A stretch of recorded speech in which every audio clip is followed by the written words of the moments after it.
High, আমি অরিন্দম ব্যানার্জি। আপনারা দেখছেন আমার YouTube channel Arindam Banerjee, a common man with different ideas. একটা খুব ভালো গল্প বলবো আজকে। এবার আগের দিন গল্প বলেছিলাম বলে অনেকে খুব একটা ভালো লাগেনি। কি ওই টক টাইম বাড়ানোর জন্য গল্প, ব্যাপারটা সেরকম নয়। আস্তে আমার দুই ছাত্রছাত্রী নিয়ে বসেছি। ও মানিক মানিক সরকার আর হচ্ছে শিবানী নন্দা। এদের দুজনকে গল্প বলি, তার সঙ্গে আপনারাও গল্প শুনুন। রাম রাজত্ব বলে একটা দেশ ছিল, বেশ ভালো দেশ। তা সেই দেশের সব শেয়ার মার্কেট আছে আর কি। তা সেখানে সবচেয়ে বড় গন্ডগোলের ব্যাপার, ওই দেশে যখন একটা করে বড় বড় অশান্তি হয় আর তাদের সাধারণ মানুষ আর গরিব মানুষরা বিপদে পড়ে, তারপরে সেই রামরাজত্ব নামক দেশের আইন চেঞ্জ। গল্প কিন্তু মন দিয়ে শুনতে হবে। তা সেখানেও শেয়ার মার্কেট আছে। সেই রাজত্বের শেয়ার মার্কেট বেশ ভালোই চলছে। বছর দুয়েক আগে হঠাৎ একটা ব্যাপার ঘটে। তো সেই রামরাজত্বের শেয়ার মার্কেটেও তো তাদেরও ইন্ডেক্স আছে, ইন্ডেক্স কেনাবেচা করা যায়, বাইরে থেকে লোকজনরা এসে কেনাবেচা করেন। তা হঠাৎ করে দেখা যায় যে সে দেশে একটা আইন হয়েছে। আগে ছিল মাসে একবার এক্সপায়ারি, ঠিক হয় উইকলি এক্সপায়ারি হবে এই ইন্ডেক্সের আর কি। এবার ইন্ডেক্সের এক্সপায়ারি খুব ভালো কথা, সবাই ভালো ভালো একটা দিনে, সেই মাসে একটা দিনের জন্য মার্কেট খুব ওঠানামা করে, তার জন্য অপেক্ষা করতে হয়, ভালোই হবে, সপ্তাহে একদিন করে পাওয়া যাবে। এখন রাম রাজত্ব, নতুন দেশ, সবাই সেখানে ভালো।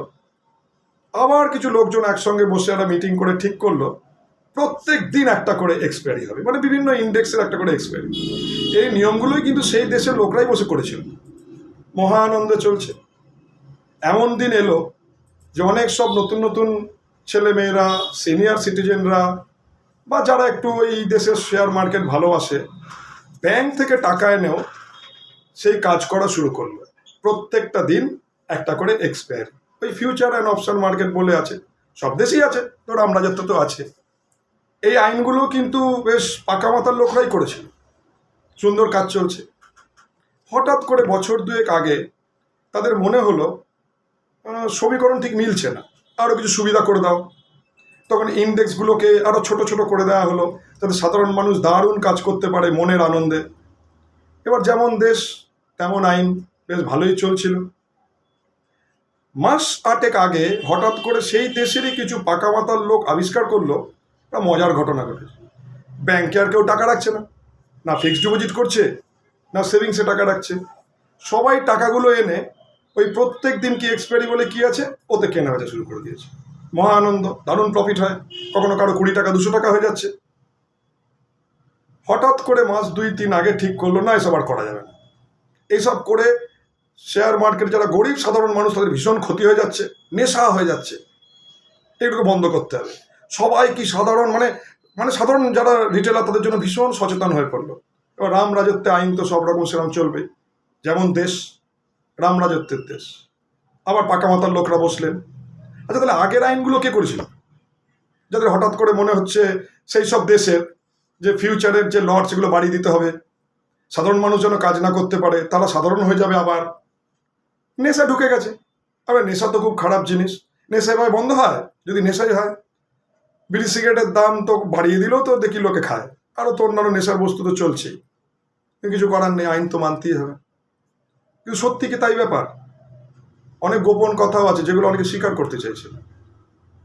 ওকে বলছে ওই সূর্য ওঠার দেশে আর ওই অসভ্য সূর্য ডোবার দেশে ওখানকার কিছু লোকজন আছে, তারা নাকি এমন একটা অ্যালগরিদম বানিয়েছে, তাতে বিদেশের সংস্থাগুলোতে বসে সেই লোকগুলো ওই রামরাজত্ব দেশে ট্রেড করছে। এবং সাডেনলি মার্কেট এমন ওঠানামা করে যাচ্ছে যে নর্মাল লোকের স্টপ লস কেটে বেরিয়ে চলে যাচ্ছে। হঠাৎ করে 20 টাকাটা 700 টাকা হয়ে যাচ্ছে।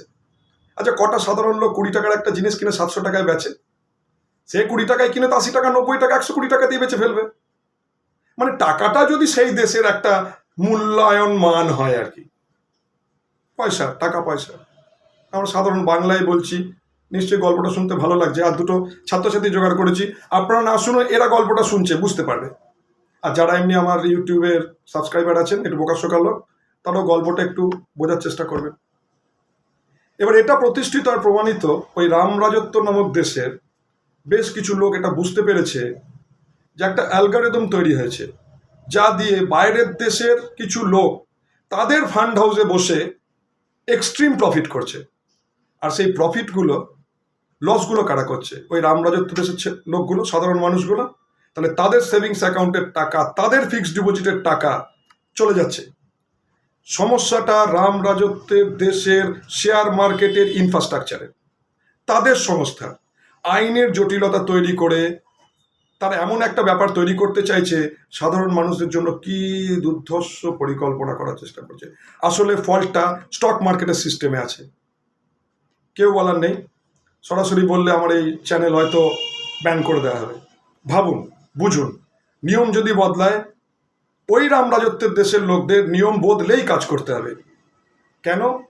ওই যে সাডেনলি স্পাইকগুলো মারছে আমাদের নর্মাল ওই রামরাজত্বের লোকেরগুলো, এবং আমাদের দেশে হয়তো এরকম আইন কোনোদিন আসতেই পারে, তাহলে রামরাজত্বের লোকদের লস হচ্ছে। সাধারণ লোকের কষ্টের টাকা, সেভিংস অ্যাকাউন্টের টাকা ওই সূর্যর দেশে আর অসভ্য সূর্য দেওয়ার দেশে চলে যাচ্ছে। কি করে সম্ভব হচ্ছে? সেই দেশে সেই সিস্টেমে তাহলে এই গলতিটা আছে। আজ থেকে 30 বছর আগে এরকম গলতির একজন সুযোগ নিয়েছিল, পরে তাকে ভিলেন করা হয়েছিল।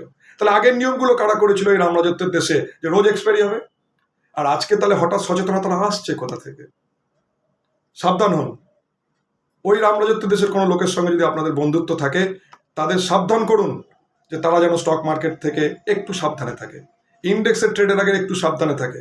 ব্যবসার মতো চলছে, হঠাৎ কিছু মানুষ এমনি এমনি আপনাদের ভালো চাইছে না, বড় কোনো গলতি ধরা পড়েছে, আগামী দিনে কোনো বিপদ ঘটতে পারে। তাই ওই রামরাজত্বের দেশে যদি কোনো লোকজনের সঙ্গে আপনার পরিচিত থাকে, বলুন তাদের প্রফিট বুক করতে, টাকা সাবধানে ব্যাংকে রাখতে। আর 5টা ব্যবসার মতো শেয়ার মার্কেটও একটা ব্যবসা, এটা ম্যাজিকের জায়গা নয়।